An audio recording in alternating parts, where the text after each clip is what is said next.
Hello, this is Dinah Lane of Channel 18 in Harwich, and I'm here with Robbin Kelley of the Cemetery Administration. She is the Cemetery Administrator of Harwich, in fact. Yes. And you're here today to talk about the Revolutionary and Civil War Memorial Project. Yep. Which you are very passionate about. Yes. As always. So this is part two of a project that we began like 3 years ago. So we had a CPC article that went to town meeting that approved the American flags and the electricity to come into the American flags in Evergreen Cemetery. And this is the second part of this project, which is really the Walk of Remembrance, where we will be remembering all the veterans of Harwich. It'll start with the founding of the town, and then it'll have like brick walkway, and then it'll be the Revolutionary War, and then it'll be all the other subsequent wars after that.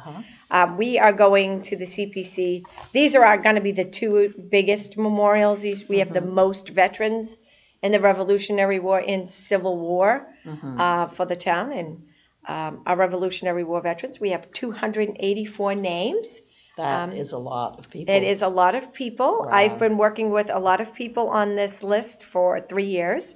I know you do your research. Yeah. You must have had to spend a lot of time following up on all of these 284. So we do have over 300 hours into this. So Lynn Zelenak, and I'm probably saying her name incorrectly because it's so difficult for me to pronounce, but she has been a great resource for me, and she has done a lot of she's researched all the pension files for all the Revolutionary War veterans. Where is she from? She is from Howard. She is on the Historic Commission. I see. And she also, I think, is on the Brooks. She does something at Brooks Academy as well. Yeah.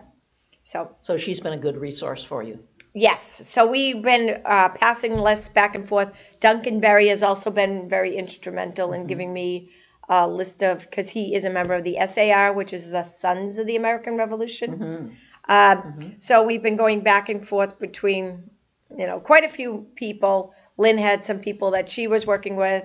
I had a few people that I was working with.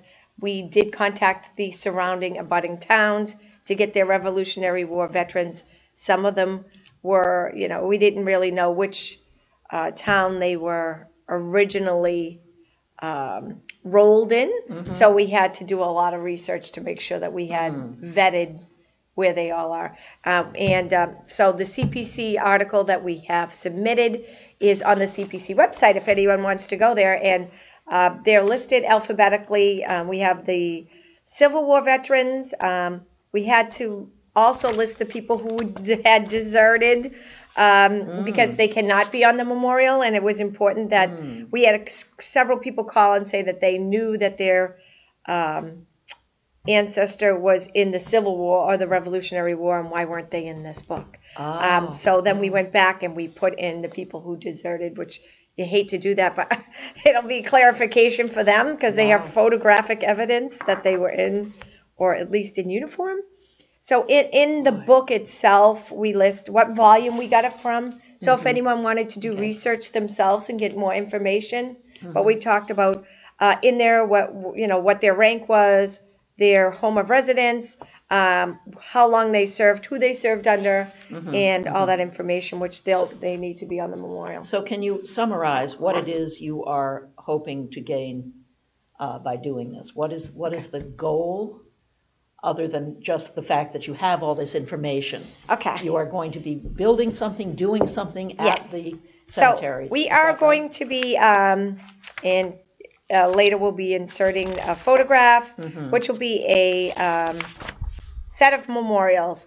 The Revolutionary War, I believe, will be 3 pillars. Okay. And it'll list all of the 284 names. It'll have the insignia for the Revolutionary War, and then the date of the war beginning to end. Then the same thing for the Civil War. Okay. We are excited to do this project because it is going to be the 250th anniversary of the Revolutionary War in 2025. The process to get these... Just 2 years away. Yeah. And the process to get the memorials made and installed is about an 11-month process. So if it is approved at the February meeting by the CPC to get on and to go to town meeting in May, then you don't really get the funds and you can't start allocating any or do any of the procurement until July. Okay. So, I mean, I think it'd be too tight if we, delayed it. Several people toss about maybe we should delay it a year, but I don't think we should because I think it'll be too tight of a timeline.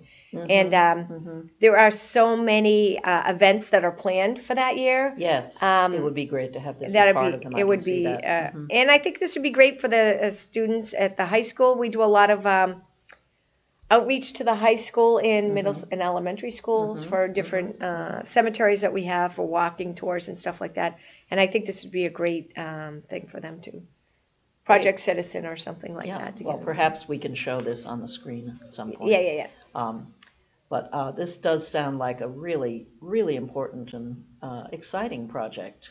And I know it is your passion to follow up on the history. Right. You're really So a the historical buff. So we did get a letter from the local chapter of the Captain Joshua Gray, Jonathan Hatch. They are the DAR, and they're located in Yarmouth, but they do the whole Cape. I don't know if they do the islands, but they wrote how excited they are about this project, and they are behind it 100%.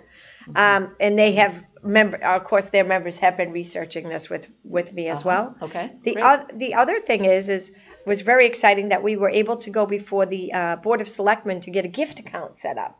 Oh. So the gift account would allow us to take in donations to defray the cost. There are a lot of historic preservation articles this year, and we don't know the balance of their fund yet. Right. So anyone that would like to donate to these memorials, we have a gift account set up. They would make the check out to the town of Harwich, and then it would just defray the cost. And where do people send those checks if they want to donate? They would send it to the town hall address. To the town hall and note on the check. Yeah, that it's for the memorials. Yeah. Okay. Well, thank you. Well, thanks so much for coming in and talking about this. It's very exciting. And I'm very excited about it. So I'm hoping that this moves forward and that I think it will be quite the showpiece for the town. And I think for the 2025, especially that year, I think that we could have a lot of wonderful events out at the cemetery. I'm sure a lot of people will be happy to see it realized. So, thank you, Robbin. Thank you so much. This is Dinah Lane for Channel 18. Thank you so much.